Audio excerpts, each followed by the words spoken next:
Without objection. Thank you, Mr. President. Well, it's great to be on the floor today. I think we have much to celebrate. We have a lot of tired people, I think, who have devoted a lot of time and energy to this effort. And so after a long week of amendments, it's time to get this done, isn't it, Senator Carper, my chairman on EPW? We've talked all week about how the Infrastructure Investment and Jobs Act delivers for the American people. And I'm proud that the foundation of this bill, the foundations of this bill, is, as the senator from Ohio just mentioned, is based off of the two very bipartisan, unanimously bipartisan EPW infrastructure bills that we passed in the spring. This historic investment reflects our commitment to keeping America safe, improving our global competitiveness, and growing our economy. So I'm going to go through a few of the highlights because I think they're important for the American people to know exactly what this bill does.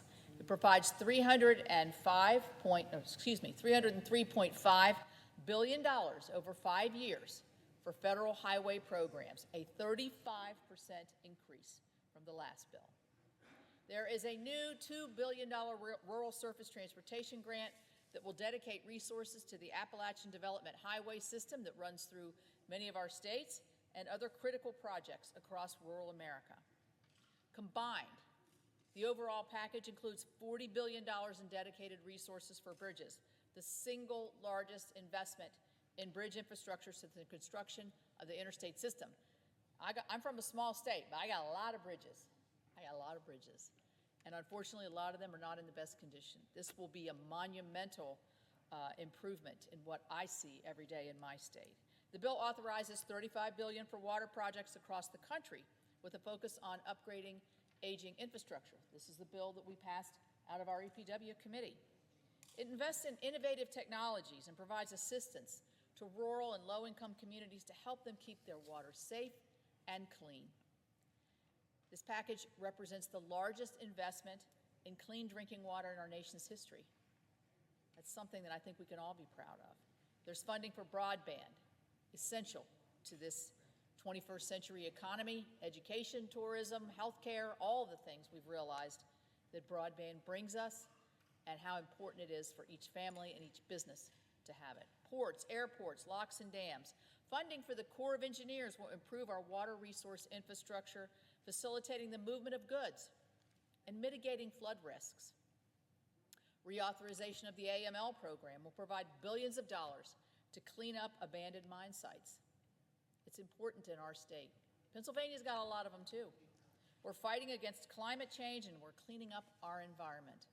This legislation doesn't just invest in our infrastructure, but it will allow projects to move more quickly.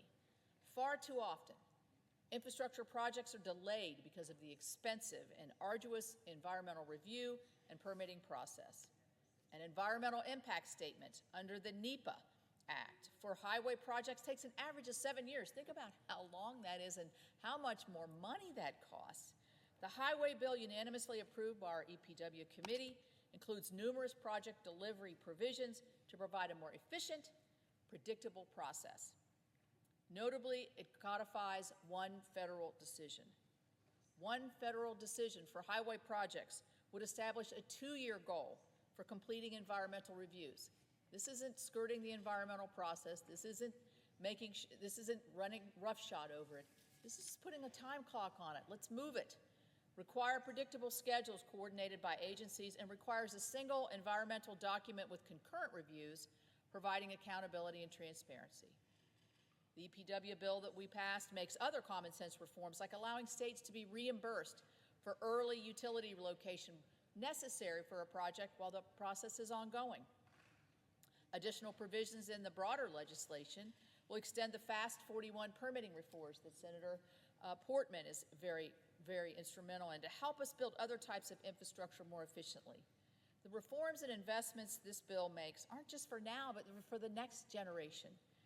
We've had a very lengthy and robust debate on the Senate floor. I would like to thank Senators Portman and Sinema, Senator Collins, who's on the floor, Senator Portman, Senator Sinema, all of the group of 20. If I start naming them, I'm going to leave somebody out. But particularly Senators Portman and Sinema picked up the ball where I left it. You know, I'd like to think I got it to the 5-yard line. Maybe not so quite, but I got the ball rolling and I got it moving in the right direction. And then they did the tough sledding ahead, and I thank them for that. I would also like to thank my counterpart, Chairman Carper. He has been great in manage this bill on the floor, but also to keep the guardrails on that we established to make sure that the group, the bipartisan group, was following along what the committee had unanimously passed and how we felt would be the most effective way to invest in our infrastructures for the future. I would like to thank my entire EPW committee team, starting with my staff director, Adam, who's been with me for many, many years. What you don't know, and what I know, is that Adam was back in the back with Mary Frances, and they were the traffic cops through the whole amendment process. Working the committees, the different 5 committees, Republican, Democrat, leadership, all of the different individual members. So I'm going to give Adam 1 day off, and then I think he'll be right back at it. But I can't, he is really irreplaceable to our committee, but also to this whole process. And also in this chamber with us today, Lauren Baker and Murphy Barrett, and many, many hours of just incredible depth of knowledge in this area. We couldn't have done it without you. But I'm going to name the rest of my staff who's not here with us. Libby Calloway, Georgiana Clemens, who will be, I announced, to still not have her baby. I announced last time I mentioned her. She's still waiting. Marley Collier, Travis Cohn, Sarah Delavan, Will Dixon, Elizabeth Horner, Max Hyman, Tyler Jenkins, Jess Kramer, Jake Kennedy, Matt Loops, Kayla McMurray, Taylor Meredith, Jacob Mitchell, Kelly Moore, Catherine Smith, Travis Voiles, and Andy Zock for their tireless efforts that have helped advance our committee's infrastructure legislation. On my personal team, I'd like to thank my Chief of Staff, Joel Brubaker, and also J.T. Jazerski for their leadership. I really want to thank Senator Carper's EPW staff, especially Mary Frances Repko, who's on the floor with the senator today, but also Rebecca Higgins, John Kane, Greg Dotson, Laura Gillum, Jordan Baugh, Heather Dan, Mackie McIntosh, Annie D'Amata, Kenneth Martin, and Tyler Hoffman Raridan for their dedication to this process as well.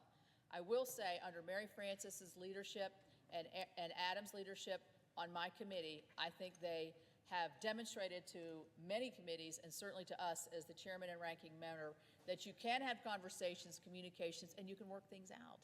You can work things out if you just stick with it. So thank you both very, very much. It's time to bring this bill home and do the work the American people expect us to do, which is to find bipartisan, consensus-driven solutions to our nation's pressing challenges. And this is a pressing challenge. Again, I urge a vote yes on this historic bipartisan bill that will improve our core infrastructure. If we pass this important legislation, I hope that the House will move swiftly, and as a former member of the House, as we all are, the House can move swiftly when they need to, and get this bill to the President's desk quickly. Mr. President, I yield the floor. Mr. President. Senator from Delaware is recognized. Mr. President, I have 3 requests for committees to meet today during today's session of the Senate. They have the approval of the majority and minority leaders. Duly noted.